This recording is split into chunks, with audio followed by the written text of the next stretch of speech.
सब खुशियाँ पाते हैं।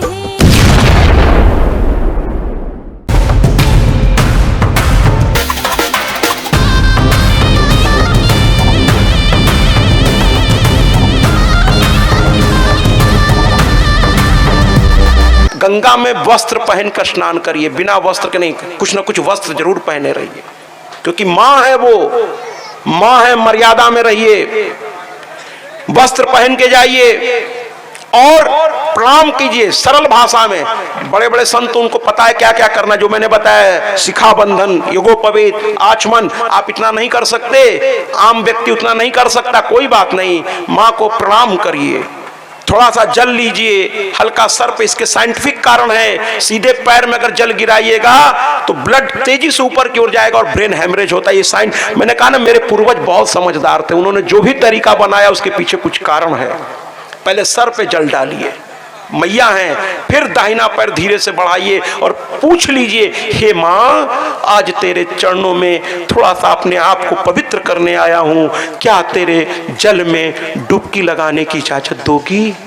और मैया कहेगी बाहें फैलाकर, आ मेरे बेटे, आ जरूर आ, मैं तो कब से तेरा इंतजार कर रही थी। और फिर धीरे धीरे पैर को आगे बढ़ाइए। गंगा को स्विमिंग पूल मत समझ लीजिए कि खूब कूदिए खेलिए, ना ना, बड़े श्रद्धा के साथ, सम्मान के साथ, और 5 डुबकी, एक अपने इष्ट के लिए, एक अपने माता पिता के लिए, पूर्वजों के लिए, एक अपने परिवार के कल्याण के लिए, एक स्वयं के कल्याण के लिए, और एक सबकी मुक्ति के लिए 5 डुबकी, वो भी शांति से, मौसल स्नान इसको कहते हैं, शांति के साथ, बिना पैर हाथ मारे। बहुत ज्यादा गंगा की पवित्रता और उनकी मर्यादा को बनाइए, स्नान करिए, कुछ छोटा सा पुष्प, कुछ दूध है ना, कुछ धूप दीप आरती उतारिए उनकी, और स्नान के बाद जब बाहर निकलिए तो अपना कपड़ा उसमें निचोड़िए मत, बगल में बालू में निचोड़ दीजिए, अपने कपड़े की गंदगी गंगा जल में मत निचोड़िए। और जो भी कोई गंदगी करता दिखाई दे उसे रोकिए जितना हो सके आपसे। केवल सरकार की जिम्मेदारी नहीं है, हम सब की जिम्मेदारी है कि मां गंगा की पवित्रता और उसकी मर्यादा बनी रहे, ये हर व्यक्ति की जिम्मेदारी है। आइए सुनते हैं गीत, बजाइए। मानो तो मैं गंगा माँ हूँ, ना मानो तो बहता पानी,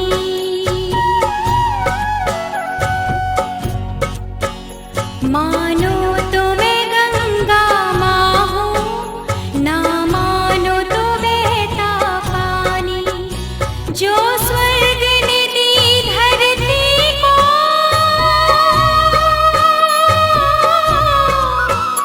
जो स्वर्ग ने दी धरती को, मैं हूँ प्यार के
हो सकेगा दूसरों को भी गंदगी बहाने से रोकेंगे, क्योंकि गंगा हमारी माँ है।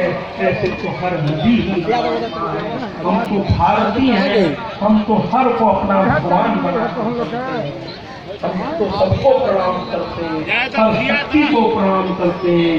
तो हम सभी कहेंगे कि गंगा को पवित्र रखिए, मर्यादा को बनाए रखना होगा। आइए एक बार फिर से बोले, गंगा मैया की। बहुत अच्छे, आइए अब अगली कथा में प्रवेश करें।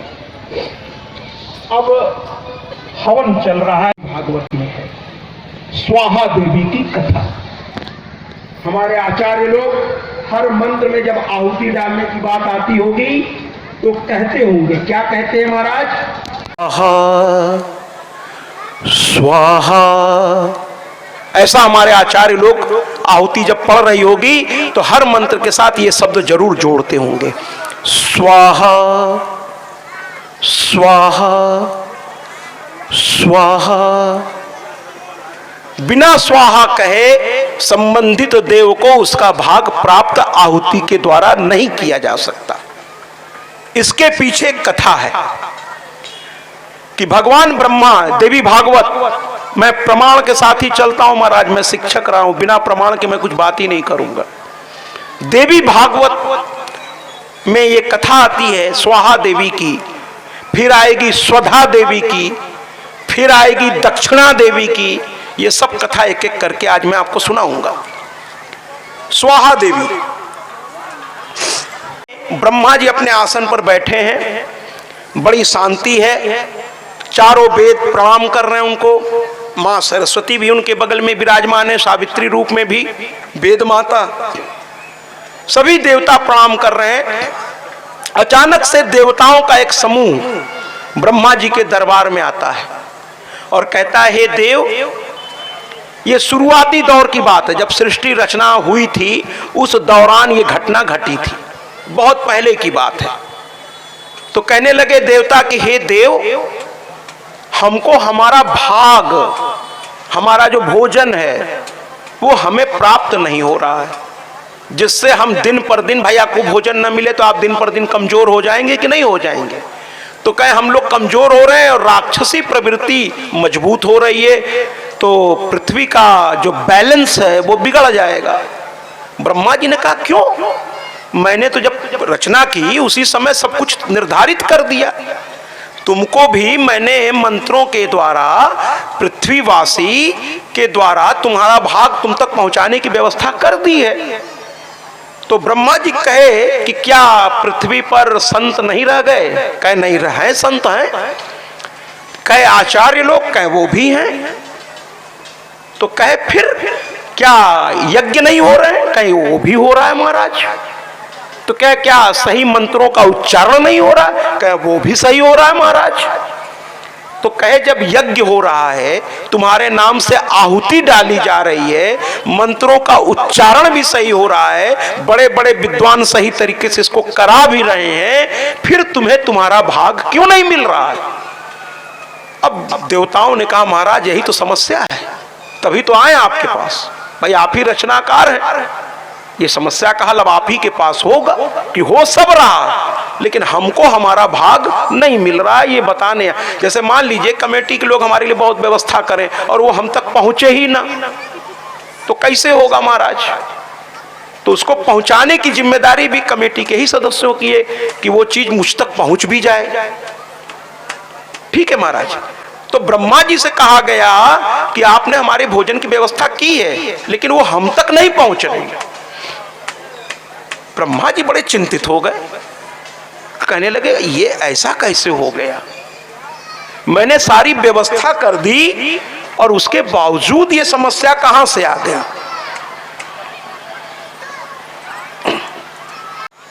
बहुत देर तक सोचते रहे, चिंतन करते रहे और ब्रह्मा जी चिंतन करते करते अब उनको लगा कि मेरी बुद्धि तो काम कर नहीं रही है, जब सब कुछ सही है तो ये हो कैसे रहा है? ब्रह्मा जी ने मां को याद किया से। ब्रह्मा जी का भाव तो बहुत ऊंचा है। ब्रह्मा जी इतने चिंतित हो गए हैं कि कि अगर ऐसा रहा तो होगा क्या। परेशान है, अब उनके कुछ समझ में नहीं आ रहा, करूं तो क्या करूं।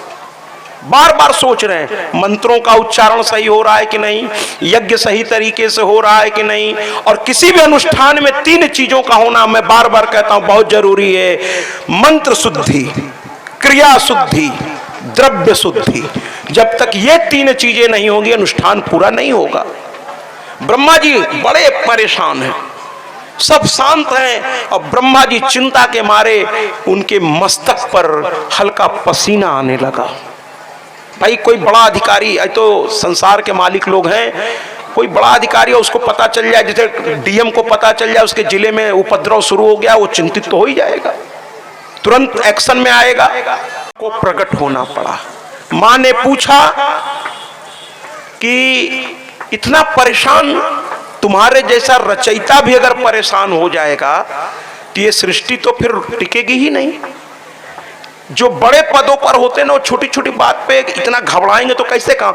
आम आदमी तो घबरा जाए चल जाएगा, लेकिन अगर डीएम को पता चला कि उसके जिले में उपद्रव और वो घबरा जाएगा तो फिर तो कंट्रोल नहीं कर पाएगा। अगर प्रशासनिक अधिकारी मौके की नजाकत को समझ करके एक्शन नहीं लेंगे तब तो फिर बड़ा अनर्थ हो जाएगा महाराज, बड़ा अनर्थ हो जाएगा। कुल मिलाकर के ब्रह्मा जी ने कहा, मैया, ब्रह्मा जी की आंखों में जैसे लगा कि आंसू आ जाएगा। मैया ने कहा, अरे सावधान, तुम रचयिता हो, इतनी छोटी बात पर इतना तनाव। कहे हुआ क्या?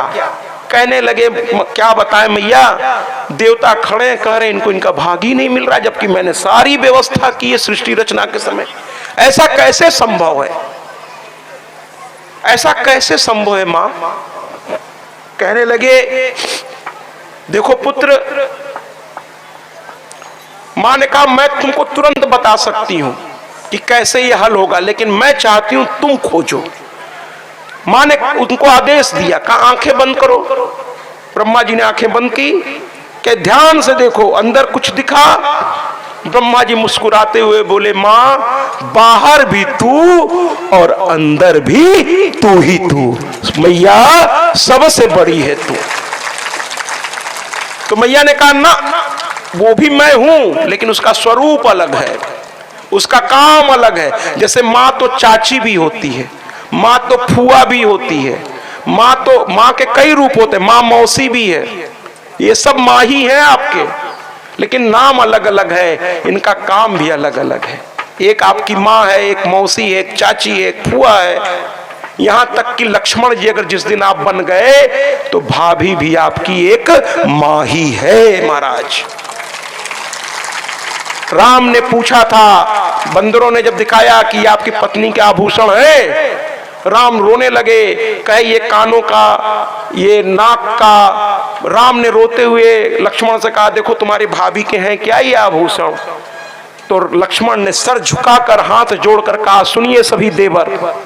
लक्ष्मण ने कहा कि भैया, नाक की नथिया, कान का कुंडल, ये तो आप देखो, मैं तो माँ के, अपनी भाभी माँ के चरणों के अलावा कुछ देखता ही नहीं था। और मैं उनके पांव की जो बिछिया होती है वो तो पहचान लूंगा, क्योंकि रात दिन मैं पैरों को छूता था। उसके ऊपर देखने का तो मेरा साहस ही कभी नहीं हुआ,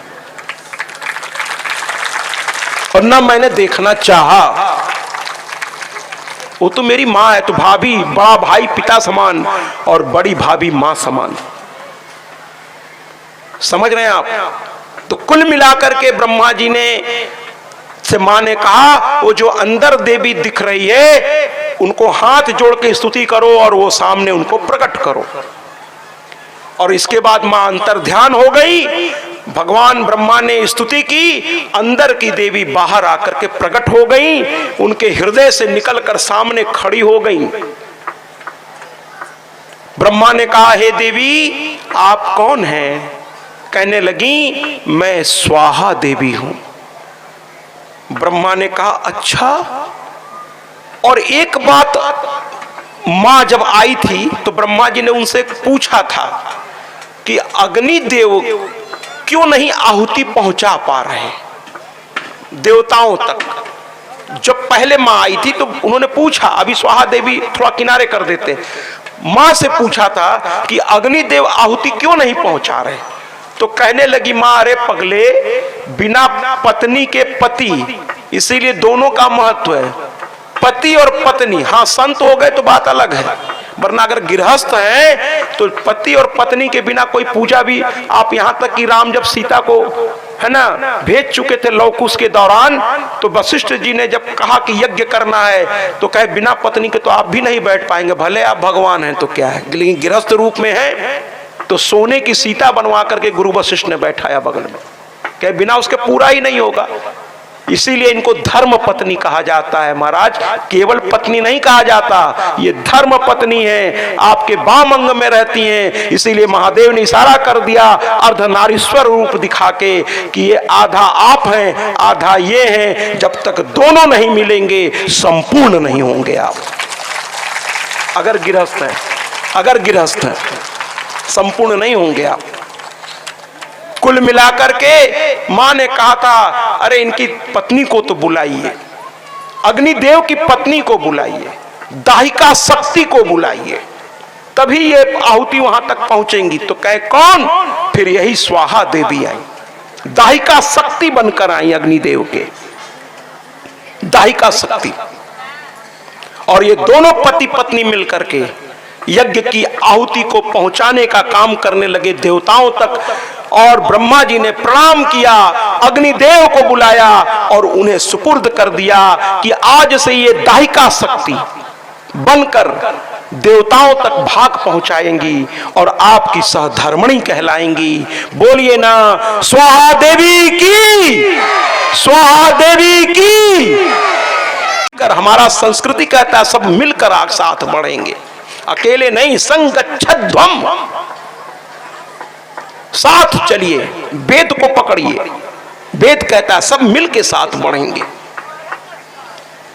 तो कहने का तात्पर्य है कि उस दिन से देवताओं को भाग, और ब्रह्मा जी ने एक नियम बनाया कि अब किसी भी मंत्र को पढ़कर आहुति देनी होगी, अगर यज्ञ में आहुति देनी है तो इस मां का नाम लेना पड़ेगा। उस दिन से आचार्यों ने हर मंत्र जब आहुति के लिए इस्तेमाल होता है तो जिस मंत्र का आहुति के लिए इस्तेमाल होता है, जिस देव के लिए, वहां पर उस मंत्र के पूर्ण पे स्वाहा स्वाहा स्वाहा, और इस प्रकार देवताओं को फिर से भाग मिलने लगा। देवता भी तृप्त हो गए, देवताओं की आनंद आ गया, देवता आनंद से रहने लगे महाराज। कुछ दिनों के बाद पितृ, वो लगा कि देवताओं को तो भाग मिल रहा, हमको नहीं मिल रहा। ये सब सृष्टि के शुरू की कथाएं हैं। अब ये भी ब्रह्मा जी के पास पहुंचे, कहने लगे महाराज उनका तो व्यवस्था आपने कर दिया, माने बिना घेराव किए आप सुनते नहीं है क्या, है ना। तो कहने लगे ऐसी कोई बात नहीं है, बताओ ना क्या हुआ। कहे हमको भी नहीं मिल रहा है। कहे क्यों? तुम्हारी जो संतान है, क्या तुम क्या कहते पितर पक्ष में जो मैंने 15 दिन साल में बना रखा है, या शादी विवाह में या शुभ काम में आचार्यों के द्वारा पितरों को नहीं चढ़ाया जा रहा है क्या? तो कहे महाराज सब हो रहा है लेकिन हम तक नहीं पहुंच रहा है। अब की बार ब्रह्मा जी ने मैया को याद नहीं किया, उनको समझ में आ गया कहीं कुछ गड़बड़ है।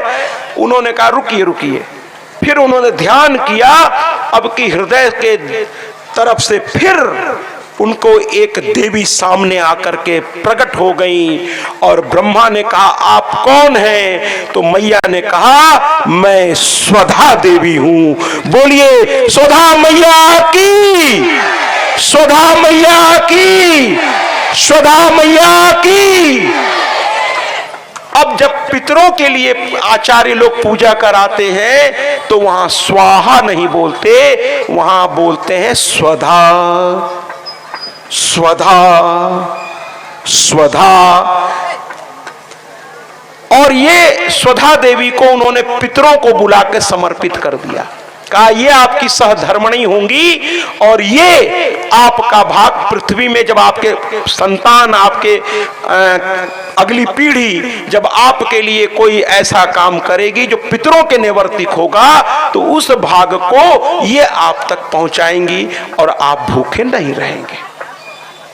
और जब पितरों का काम होता है तो स्वधा अंत में कहकर आचार्य लोग कार्य को कराते हैं, स्वधा स्वधा स्वधा। और भैया हर साल, ऐसे तो किसी भी शुभ काम में, लेकिन हर साल शारदीय नवरात्र से पहले पितर पक्ष आता है।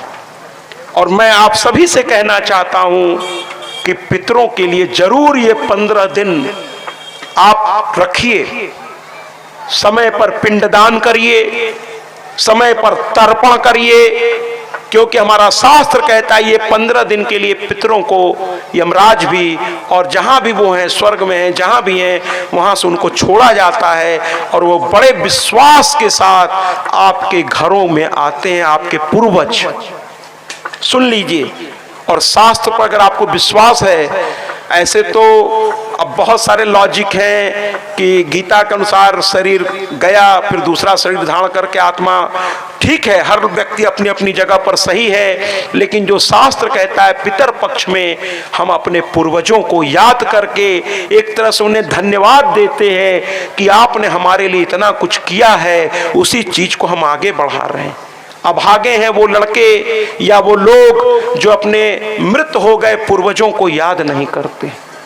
अगर आप पूर्वजों को याद करेंगे, है ना, तो आपको उनका आशीर्वाद, कहते हैं ना कि देवताओं का आशीर्वाद, पूर्वजों का आशीर्वाद, गुरुजनों का आशीर्वाद, संतों का आशीर्वाद, गरीब दीन दुखियों का आशीर्वाद, बड़े बूढ़ों का आशीर्वाद, जब इतने सारे आशीर्वाद मिलते हैं महाराज, तब आपके भाग्य के द्वार तेजी से खुलने लगते हैं आपके कर्मों के द्वारा। तो पूर्वजों का भी ये 15 दिन शारदीय नवरात्र से पहले उनके तिथि के अनुसार आप बकायदा, अगर बगल में गंगा नदी हो तो क्या कहना, कोई नदी हो तो क्या कहना, वहां जाकर आचार्य को बुलाकर विधिवत पिंड दान करिए, हर साल करिए। कुछ लोग गया में बैठा आते हैं अपने पूर्वजों को, उसके बाद नहीं करते महाराज।